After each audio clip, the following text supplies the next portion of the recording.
Good morning. Welcome to Agape Development's 2020 virtual fall breakfast gathering. Thank you so much for tuning in to see this wonderful program and for supporting Agape Development. My name is Sion Rhodes, anchor and reporter for KPRC Channel 2 News, and it is my pleasure and honor to serve as MC for this fabulous event this morning. We do have a wonderful program in store for you, and we want to kick it off with a very special welcome message from Kirk Craig, Executive Director and co-founder of Agape Development. Thank you so much for joining us today for our Fall 2020 virtual breakfast. Wherever you are and whenever you're watching this, thanks for spending some time with us today. I'd like to thank our event committee, Alan Yetterberg and Lori Johnson, Mike Moody and Carter Bechtel for helping to plan this, and all the event sponsors. Without your help, we could not be putting this on. We're really excited about what's happening in Agape and hope you really learn about that today from our program. Now, sit back and relax. You may be at the beginning of your breakfast or middle or end. And my family, we bless by saying, "Bless the Lord, O my soul, and all that is within me. Bless his holy name." And let me pray to start our event. Lord Jesus, we are so grateful. You invited us into your family to be a part of your work in this world and in this neighborhood particularly. I pray that the words today, the stories that are shared would put us on the path to keep doing that work well and honor you and glorify you in the way we live our lives. We ask this in Christ's name. Amen. Enjoy our program today. On the south edge of 3rd Ward, there's a little neighborhood called OST South Union. South of Griggs Road is located a neighborhood of about 10,000 residents who live in 3 census tracts. It is a tri-ethnic community with goodness and brokenness all around. In our community, we have a lot of unemployment and poverty. We have a lot of families that have split up, places where people dump trash and do drugs. Lots of families move away to get out. But there are always signs of God's goodness, signs that God's work is here. That is in the form of Agape Development. At Agape Development. At Agape Development. At Agape Development. Our mission is to transform our neighborhood by preparing Christ-following, independent community leaders. Founders Kirk and Amanda Craig moved into the community because neighborhood transformation is an inside process. But not just them. Since 2005, more than 20 different staff families have made their homes in the 77021 zip code to be neighbors as well as ministers. And not just staff, but dozens of neighbors living in the community have joined as volunteers and participants in this transformation effort. At Agape, we believe transformation is only possible through the life and message of Jesus Christ, so we are always preaching the gospel. Sometimes the gospel looks like playing basketball with a child in the after-school program, teaching a teen about chemistry, sharing a meal with the mom, or picking up trash in the neighborhood. Sometimes the gospel looks like telling the story of Jesus and his redemptive love in Easter chapels, at teen camp crosstalks, or young adults retreats, and in bi-weekly Bible studies as one-on-one discipleship. At Agape, we are unapologetic about the gospel because we've seen what Jesus can do to heal traumatic childhood experiences, to change hard hearts, to make bold witnesses. God has created everyone with gifts, talents, and personality intended for meaningful work. At Agape Development, we believe work is good and neighborhoods thrive when neighbors work and gain greater financial independence. The developmental tasks vary by age, along with the path to independence. Children's reading levels will take priority in one program, while youth entrepreneurship and employment teach necessary skills to teens. Young adults are launching out on their own for the first time, and every adult must find family-sustaining employment. Managing money and planning for the future are essential skills because our neighbors want to be givers and supporters and legacy changers. Our social enterprises employ residents needing a second chance. They're making a comeback from addiction, from long stints of unemployment, from incarceration, and they stay in their rightful places as fathers, providers, husbands, and community resources. At Agape Development, the transformation process comes full circle when neighborly, Christ-following, financially independent adults make the conscious choice to stay in the community and reinvest their blessings, their seeds of transformation sown back into the neighborhood. That's when a community starts to self-source its volunteers. Neighborhood coaches, homegrown tutors, local mentors, neighbors as board members, cleanup days, and community picnics, all led, powered by the neighborhood leaders.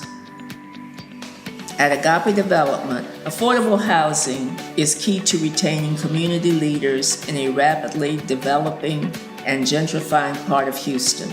The renters, and especially low-income renters, are vulnerable to displacement from OST South Union, and Agape Development is working to reduce, if not eliminate, that from happening.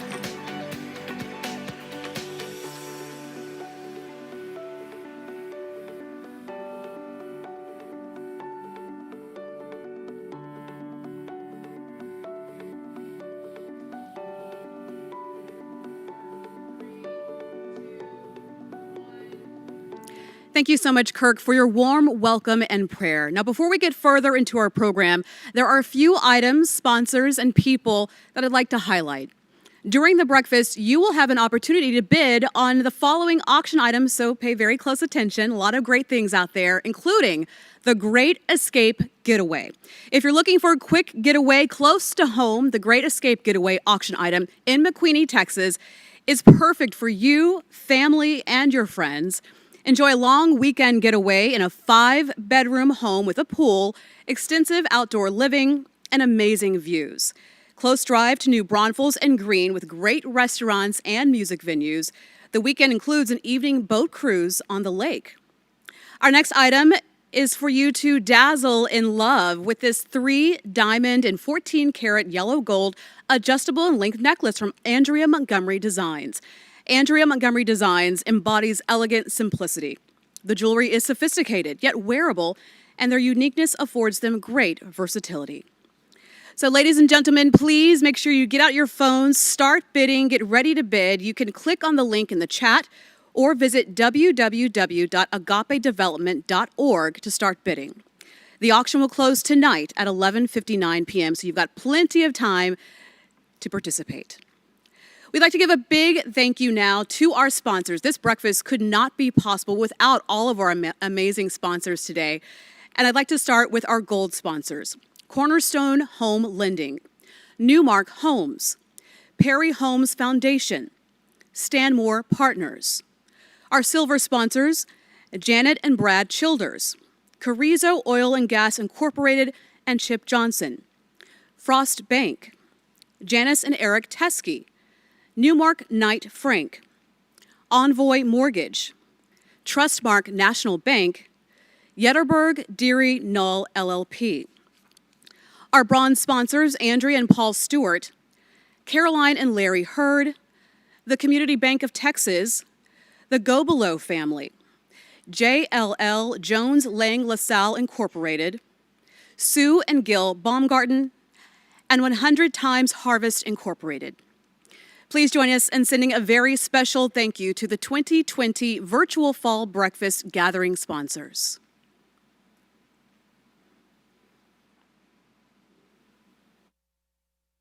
Thank you for supporting Agape. Thank you for supporting Agape. Thank you for supporting Agape. Thank you for supporting Agape. Thank you for supporting Agape.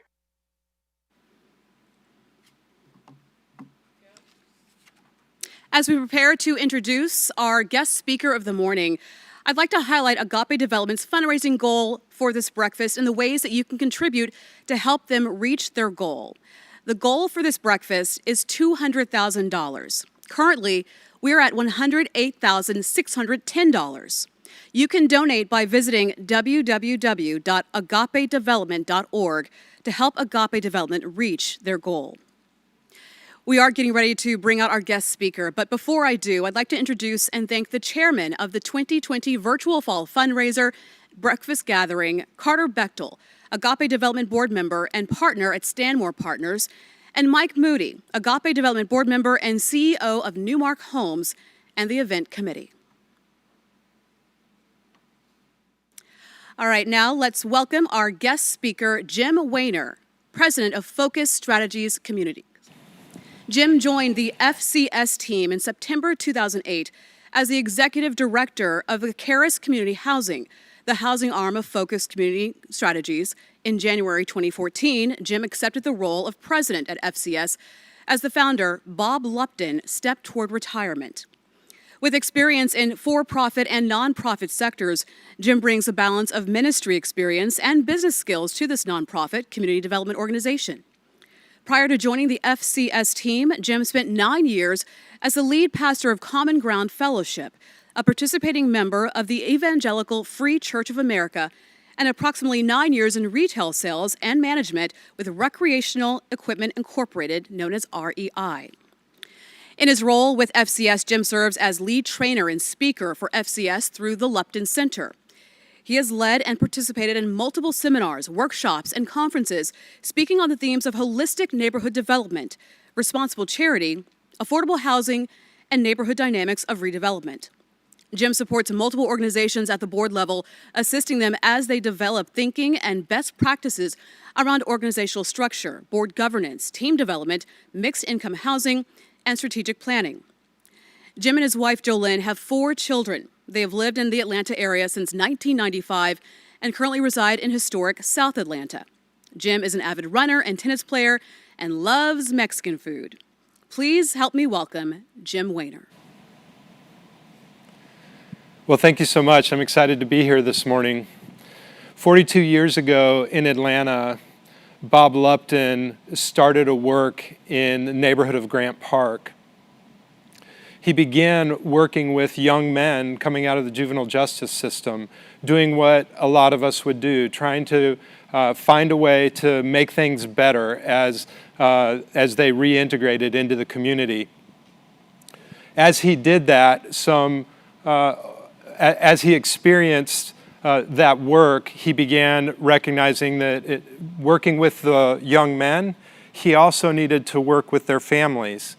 And as he began to get to know the families, he recognized that he needed to be in closer proximity. So he actually moved into the community, and he began thinking about his work on a community level, not just on a human level. And so that started a set of wheels in motion for FCS 42 years ago that continues today in Atlanta. So our work in the neighborhood is focused on what we would call development versus relief or betterment. And it's built on the idea, Bob began to think about what if our solutions to poverty are actually not producing the results that we hope they would. And as he began to think about that, he began anecdotally with the work he was doing to recognize that that solving poverty wasn't just a matter of more and more material goods given away, that there needed to be development that was happening. And so FCS began to progress into what we now call community development. Back in the late 70s, early 80s, it wasn't a term that people knew, but now it's happening around the U.S., and you have a gem of a community development organization here with Agape. And so what we know now, data is proving out what Bob understood anecdotally. So we know that one of the most important data points for you and I that talks about how we flourish or don't flourish in life is our zip code. So your zip code helps determine, or we can say, if we know your zip code, how your life may look. And social scientists across the US know this to be true. We also know that poverty in itself is intimately connected with geography. And this is because of the way we do housing. Not only in the US, but across the West and across the developed world, we segregate poverty into community. And this community, which Bob was learning, has gravitational pull. And so those truths, this idea that maybe the solution to poverty isn't people-based, it's place-based. It's connected to geography, means that our programs need to begin to work within that idea as well. So FCS began to morph. And over the years, now we're in our 5th neighborhood in Atlanta. We began to, as an organization, focus in 3 areas. That first area being neighborhood engagement. So these are the traditional programs that you might expect. This is our education. We're doing youth development. We're working with families, financial literacy, all these things that have sort of become normal in this area of poverty. But we've added to that components that are specifically in this development arena. So we add mixed income housing, which is what we're here to sort of highlight today for Agape. And we add economic development, meaning jobs and small businesses that have left neighborhoods because they couldn't survive. And so this is what FCS has been doing for 42 years, 5 neighborhoods. And in our current neighborhood, we're looking at a neighborhood that has transitioned now with hundreds of units of affordable housing from 90% rental to 60% home ownership. And a full half of that home ownership is owned by our low-income neighbors.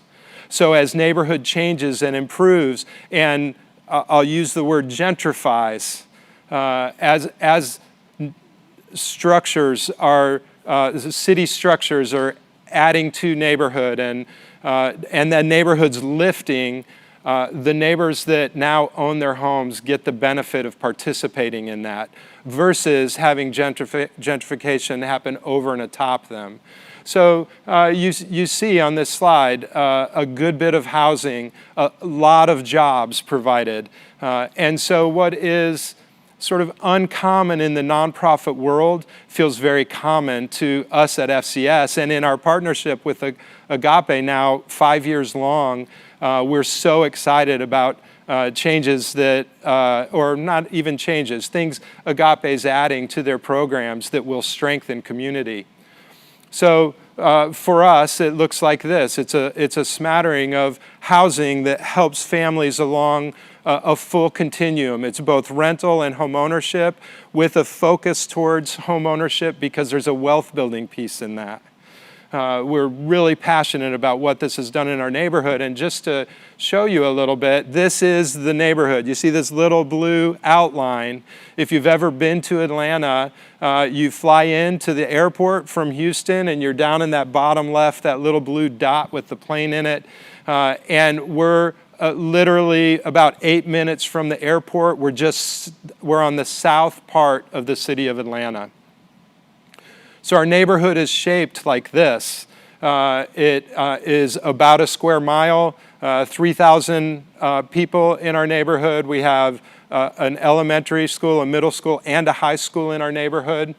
But one of the interesting things is this is what our mission looks like as it's borne out. The green on this map is our schools and school system, but all these other little parcels are housing that's been developed as part of that work along that housing continuum, so that we have families now that will stay in our community as changes and growth happen in the urban core, which is happening all over the U.S. And so we have good partners. We happen to be the home of Habitat for Humanity, the corporate headquarters, and they're a great partner to us. They've done 50 houses in our neighborhood over the last 10, 12 years. We have the green on this, show you what we call our workforce. So these are homeowners of houses that we've developed or built. And those are split between what we would call affordable and workforce. And then we have the light blue, which is rentals. We continue to keep affordable rentals in our neighborhood.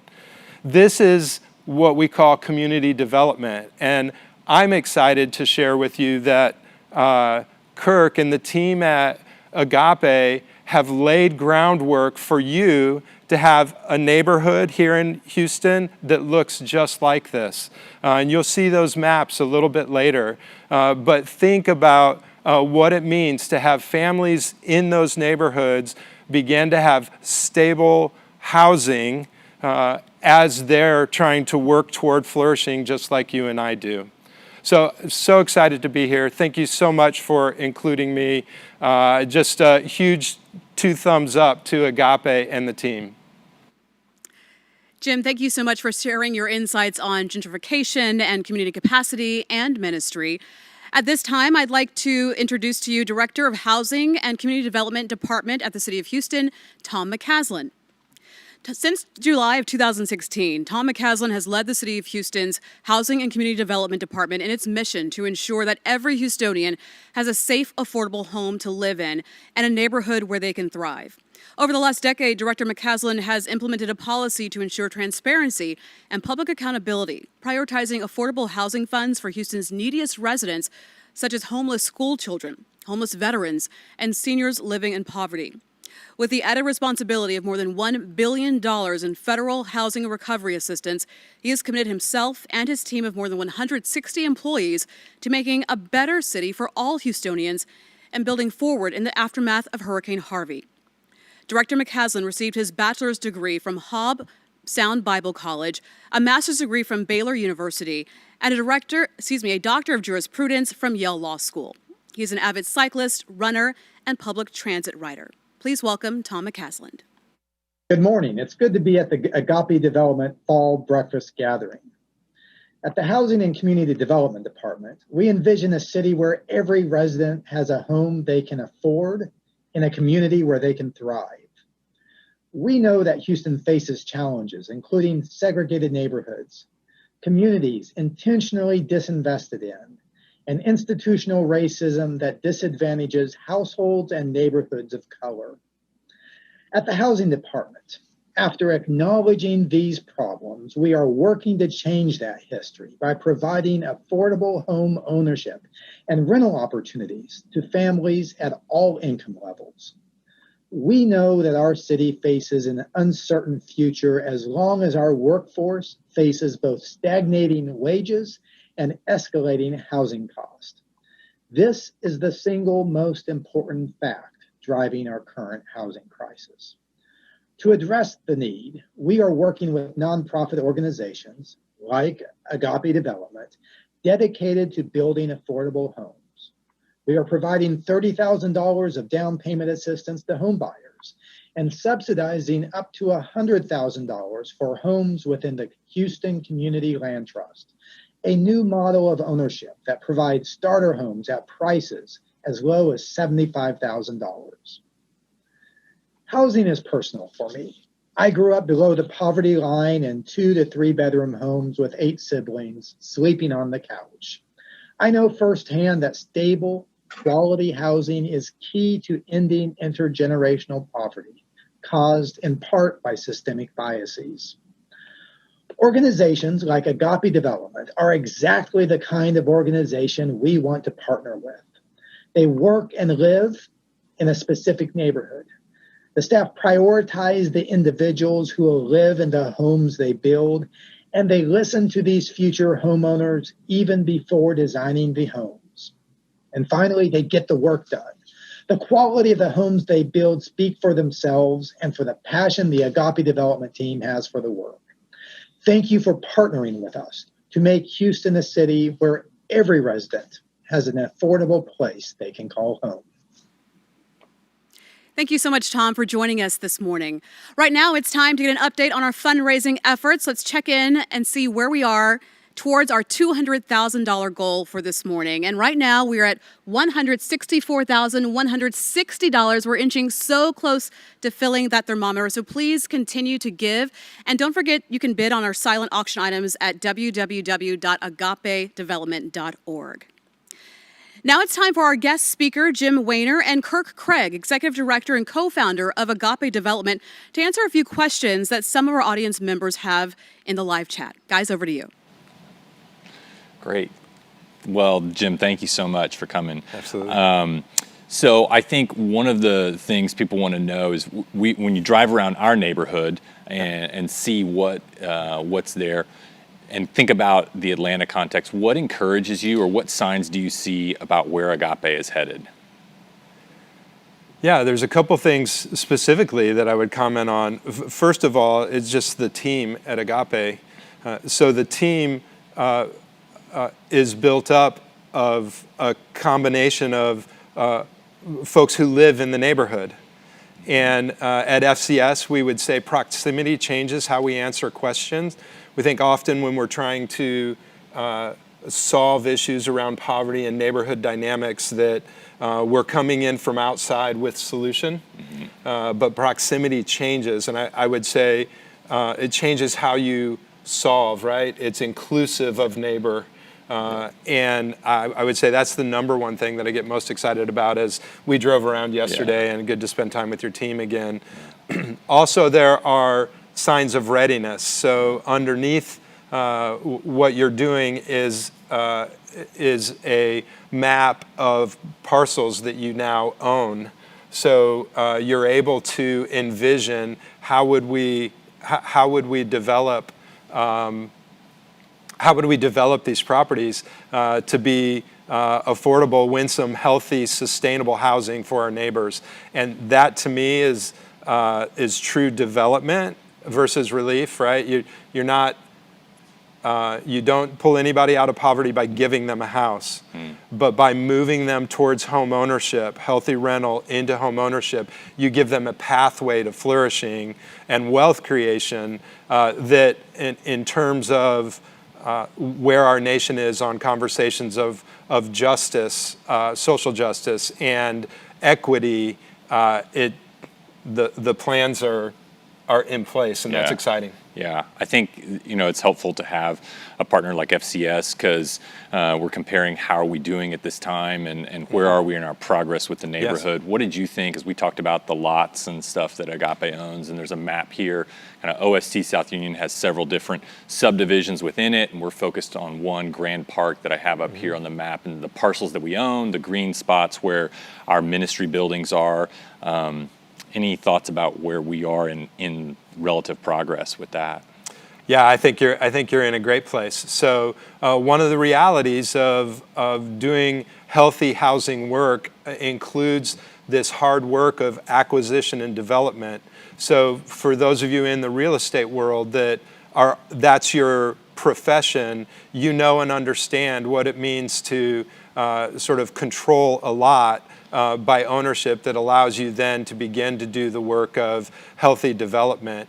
And so Agape has done that hard work of thinking through neighborhoods. So with the map that's in front of you, you can begin to think block by block. So one of the stories that we tell often is in neighborhoods like this, when you have vacancy and when you have blight right next to, so you have a family living in a house and the houses around that family are blighted and vacant, it adds vulnerability to their life. And so you are not just helping one family. This is where it comes to thinking about place, not just about people. It's both and, but being able to think about place will really allow you to move into a place of seeing the whole neighborhood lift.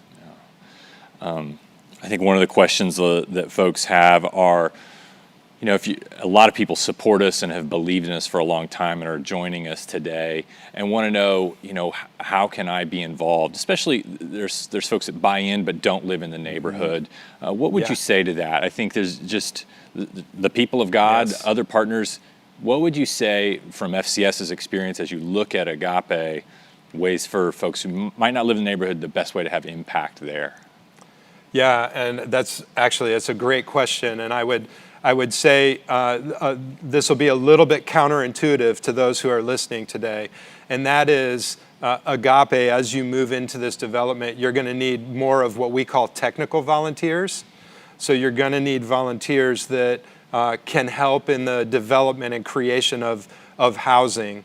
And so there are some of you watching today, participating today, that may have technical expertise, legal, real estate, maybe an agent or a developer, construction. Those kind of things become more important because they're all expensive. And when we're creating affordable housing, our margins are thin. And so any help that we can get is important. So I would say one of the ways that people could help would be development. And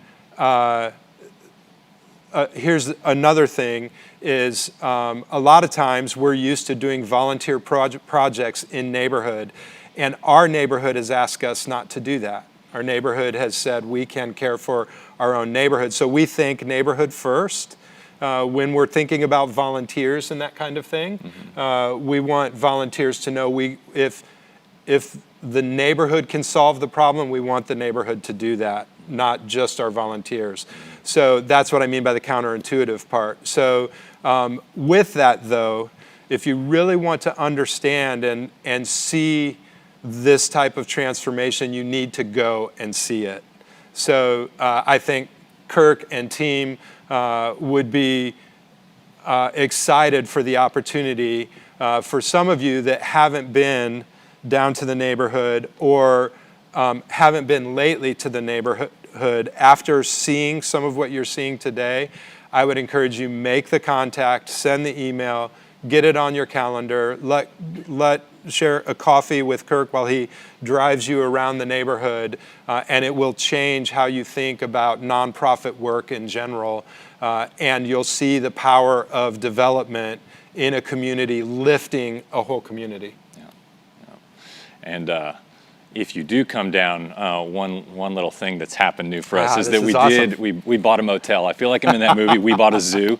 We bought a motel. So maybe we'll have some great stories there. But it's true. Those of you who haven't been in a while, a lot is changing. And so we'd love to have you come down and see that. Jim, kind of lastly, one of the questions is, kind of big picture, you talk to a lot of organizations and have been around a long time in what you're doing. Looking towards the future, where are things going with respect to equity, neighborhoods, and how we do better as communities, as a nation, as the people of God? Where do you see that going, and what would you share with us? Yeah, well, one of the things, especially in the world of pandemic, where we're now doing virtual, what we would usually do in person. And you add to that sort of the tensions around social justice and race and conversations that are happening all around the U.S. and, in fact, around the world. I will tell you that Agape is not new to those conversations. When you're doing community development, race and equity and justice, and those conversations have been happening for years at Agape and FCS. And I would tell you, I don't think that conversation's going away. So we need organizations like Agape that can lead the way in how we navigate, especially for those of us in the church. Like it or not, I don't think I'm saying something that will surprise people, but our churches tend to be fairly segregated by race. And so having organizations like Agape that cross those boundaries and help us, so there's a point at which leaders at Agape could even come help churches with conversation and that kind of thing. So I think that idea is going to be with us for a while, and we're going to be working through this pandemic. Beyond that, I think you're going to see more and more data that is showing that solutions to poverty are as much about place as they are about individuals and people. And we need good programming for individuals, but we have to change community. So when you bring a community up, you see schools improve, you see business options improve around the neighborhood, which means more jobs. You see more health in the neighborhood, healthy outcomes. You see healthier food. There are all sorts of things that you see by lifting a neighborhood like this. And so I think that data is going to continue to bear that out, and we'll see more and more of that. That's great. Thank you, Jim. Thanks for being with us here today. Thanks for having me. I'm so excited for you guys. Yeah, awesome. Jim and Kirk, thank you so much. Agape Development's mission is to transform its neighborhood by preparing Christ-following independent community leaders. At this time, we'd like to share with you Joe's story.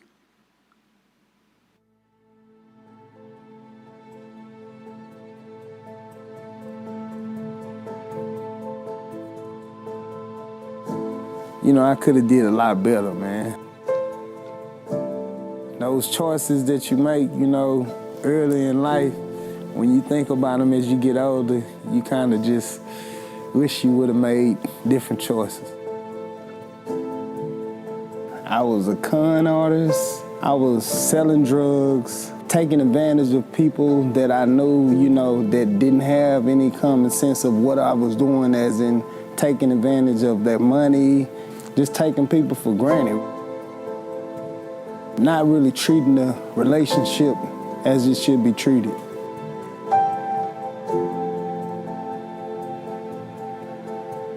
I knew about church, but you know, going by the guidelines, if you will, living like I'm supposed to live like a Christ-like following person, that was not the motive, not for me nor for my family. I didn't stop there. After that, I went to robbing. I got caught robbing. I got certified as an adult. I did a little time in jail.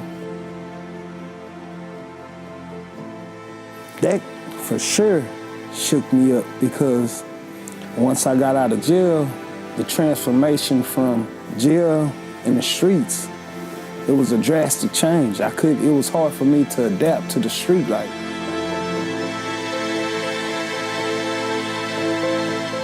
At least 75% of the people that I know, we all joined that same type of lifestyle, which would be crime and thugging, cunning, or whatever. I just chose to roll with the wrong crew.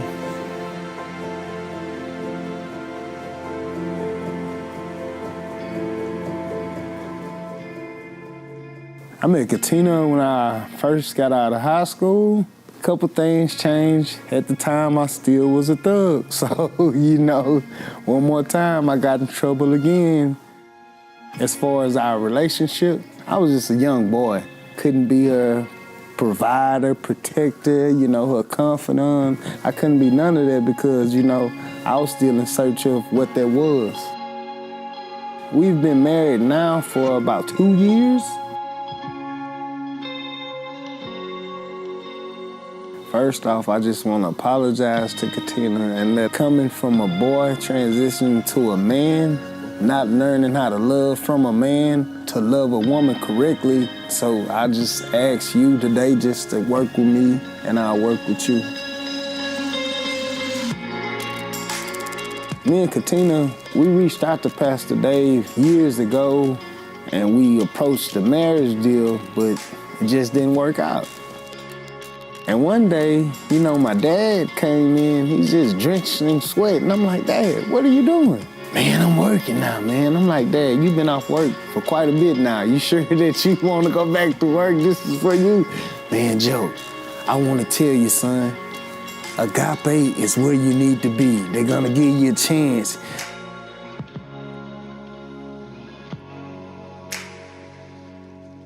Here's history now, you know.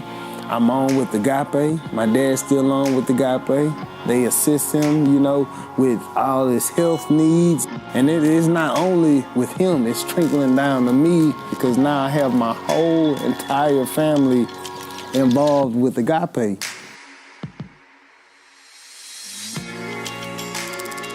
As of now, I have a full-time job for Agape property repair team. Right now, I just feel like my job options are limitless now. I have options to grow. Feel like I have an intimate relationship with God now, every day, each and every day, and not only for me, but for my whole family.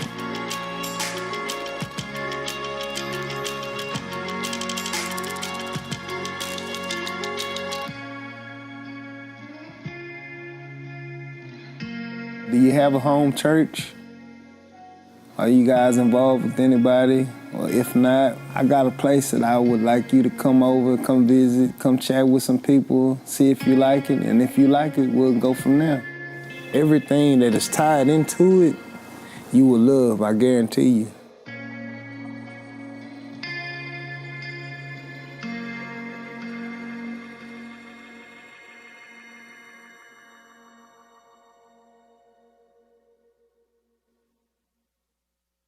Way to go!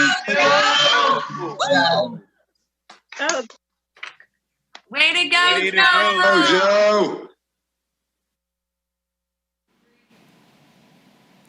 Way to go, Joe. Good morning, everyone. Thank you for joining us today. My name is Carter Bechtel. I'm a current Agape board member and member of the Housing Committee. My wife and I support Agape because we believe wholeheartedly in the holistic approach that Agape takes towards serving the OST South Union neighborhood. Agape is truly part of the community. They seek to not only serve God's people there, but also to meet the housing needs of the neighborhood. Quality, affordable housing is one of the biggest challenges we face as a nation today, and Agape is making home ownership a real possibility for many families that wouldn't have had that chance. I'm asking you this morning to give and give generously to Agape. Your support will enable them to continue to invest their time, their energy, and their resources in the neighbors that they've made and support the neighborhood to providing affordable housing to the neighborhood. So please, prayerfully consider a gift today. It will make a difference. Let's check in right now and see how we're doing with our fundraising goal.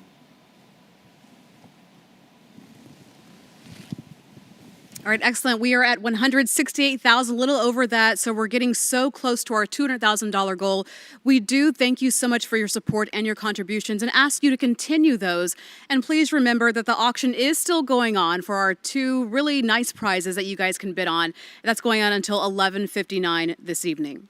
Before we come to a close, final words now from Agape Development's very own Executive Director, Kirk Craig. Thank you. What a great morning it's been.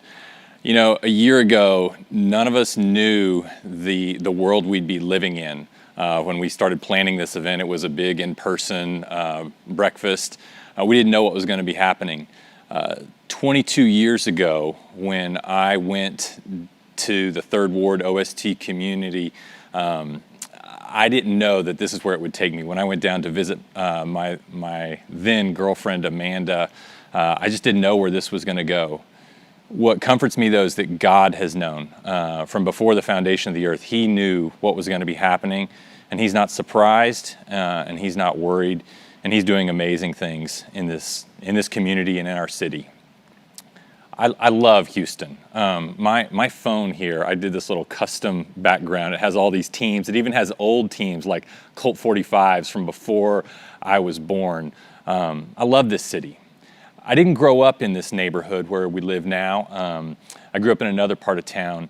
And what encourages me and what the vision I hope is that we begin to see the whole city as our city. Not just my neighborhood or this neighborhood where you have good neighborhoods and bad neighborhoods, where we really see this as all of our city. These are all of our families. These are all of our children. The way God sees us, that we're all His. There's not a single one of us that's not important to Him. And so as you give, as you think about your life and beyond just Agape, I challenge you to think about this as our all of our city. These are all of our children. And if there's a problem, it's our problem collectively. That's what Agape is working on. That's what our neighbors are working on. And so we're so excited, so grateful that you are joining us for this journey. And even though we don't know what next year will look like, we know who's in control. Thank you so much for being with us today. And thank you so much for joining us this morning for the 2020 virtual fall breakfast gathering. We hope you had a great time with us and learned a lot more about Agape Development and the incredible work that they are doing in the community. Thank you to Jim Wayner, Tom McCaslin, and the event committee, all of our sponsors, and all of you who tuned in. It's been a pleasure serving as your MC this morning. Please do not forget to support the auction and Agape Development in reaching their $200,000 fundraising goal. Thank you. Thank you for your support. Agape. Thank you for supporting Agape. Yay! Woo!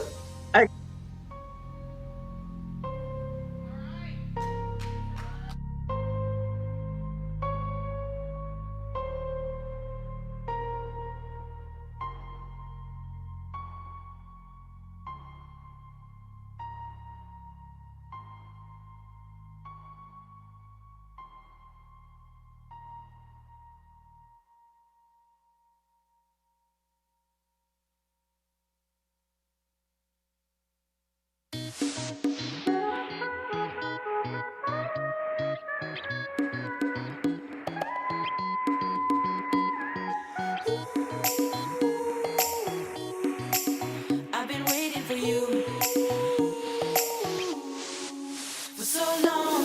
I've been waiting for so long for you to tell me what's wrong. Can you imagine? No, you don't. You and me are done. You were crazy, I didn't know it, but you were different, and I knew it. I loved it, I embraced it. Oh my God, I was crazy. You can imagine. Was afraid I'd give you my everything. You felt something new. You were scared to tell me how you love me and show me the devil in you. I've been waiting for you. I've been waiting for you for so long. I've been waiting for you for so long.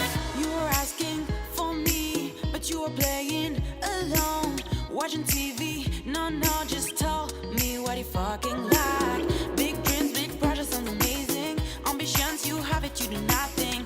I swear I thought I couldn't make it. Oh my God, I was crazy, you can imagine. Was afraid I'd give you my everything. You felt something new. You were scared to tell me how you love me and show me the devil in you. I've been waiting for you. Didn't tell me that you felt alone. I tried to help, but nobody was here, and it seemed like you didn't care. You wanted more, but you were with you. Only you, only you, only you. But you can't do it on your